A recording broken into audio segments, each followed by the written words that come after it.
Très bien accueillie lors de son lancement, la Peugeot 308 de troisième génération est une berline compacte réussie et un véritable succès commercial. Elle se décline depuis 2023 en une version électrique E308, qui était donc très attendue. Malheureusement, avec un tarif initial de 48 000 €, le 308 n'était pas du tout compétitive à son lancement, même face au Renault Mégane E-Tech, Volkswagen, ID.3 et Cupra à borne, qui peinent elles-mêmes à rivaliser avec les MG4 et Tesla Model 3.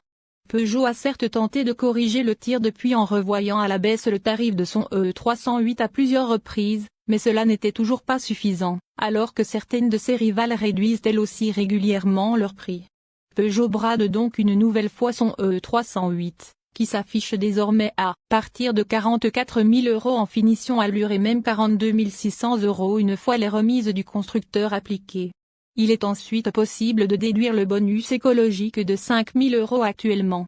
C'est légèrement moins cher qu'une Tesla Model 3 restylée, qui s'affiche à partir de 43 000 € hors aide de l'État. Tesla n'effectue pas de remise. Et heureusement, car l'américaine joue dans une catégorie supérieure, segment D, à la française, segment C, et car la finition allure de la Peugeot est moins complète que l'équipement de série de la Tesla. Face au compact électrique Renault Mégane E-Tech, Volkswagen ID.3 et Cupra à borne, la Peugeot E308 affiche enfin des tarifs équivalents. La MG4, en revanche, se montre nettement moins chère que la Peugeot, avec un prix hors aide de l'État de 34 000 € en version confort, 450 km d'autonomie en cycle mixte W et LTP. Enfin, rappelons que si le 308 récupère le très bon châssis des autres 308, elle ne profite pas d'une plateforme dédiée et fait de nombreuses concessions. Son volume de coffre passe de 412 litres sur les autres versions à seulement 361 et sa petite batterie de 54 kWh lui octroie une autonomie de seulement 400 km en cycle mixte W et LTP. Le 308 profitera cependant d'une version break SW, contrairement à ses rivales. Toutefois, le 308 pourrait devenir plus compétitive l'année prochaine.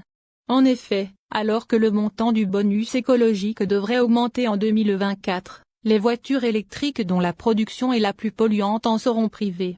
Cela devrait être le cas pour la MG4, qui est produite en Chine, et dont les tarifs clients devraient se rapprocher de ceux de la Peugeot.